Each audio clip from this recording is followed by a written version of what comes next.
আনিশকুরলি ওয়া লিওয়ালিদাইকা ইলাইয়াল মাসির।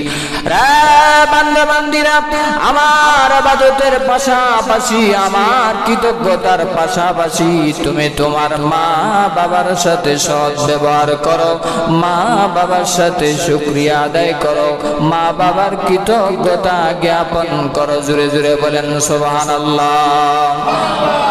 সাহাবী এসে বলে, ইয়া রাসূলুল্লাহ, ওগো নবীজি, আমি আমার মা বৃদ্ধ মাকে কাঁধের উপর বসাইয়া, ওগো নবীজি, আমি সাফা মারওয়ায় দৌড়েছি, হাতিমে কাবায় দৌড়েছি, কাবার চত্বরে আমি দৌড়াইছি। ইয়া রাসূলুল্লাহ, ওগো নবীজি, আমার মাকে কাঁধে নিয়ে আমি হজ কমপ্লিট করলাম। খানায় কাবার চতুর্পাশে আমার মাকে কাঁধে করে আমি চত্বর দিলাম, গোল চক্করে আমি তওয়াফ করলাম, মদিনায় গেলাম, মিনায় গেলাম, মুজদালিফায় গেলাম, হজ কমপ্লিট করলাম। ইয়া রাসূলুল্লাহ, ওগো নবীজি, আমার মায়ের হক আমি আদায় করতে পেরেছি কিনা? রাসূল বলেন, রে সাহাবী, তোমার মাকে কাঁধে নিয়ে মাত্র তুমি হজ কমপ্লিট করেছো।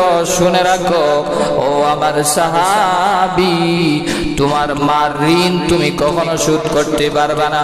শুধু খানায়ে কাবা কেন, তাম পৃথিবী যদি চক্কর দাও, কাঁধের উপর বসায়া তোমার শরীরের হাতের চামড়া, পায়ের চামড়া, পিঠের চামড়া, বুকের চামড়া দিয়া যদি তোমার মাকে জুতা বানায় দাও, আর ওই জুতা দিয়া যদি তোমার মা মৃত্যু পর্যন্ত চলে, তারপরেও তোমার মার সর্বপ্রথম যেই দুধ তোমার মুখে দিয়েছে, এক ফোঁটা দুধের ঋণ তুমি শোধ করতে পারবা না। সুবহানাল্লাহ।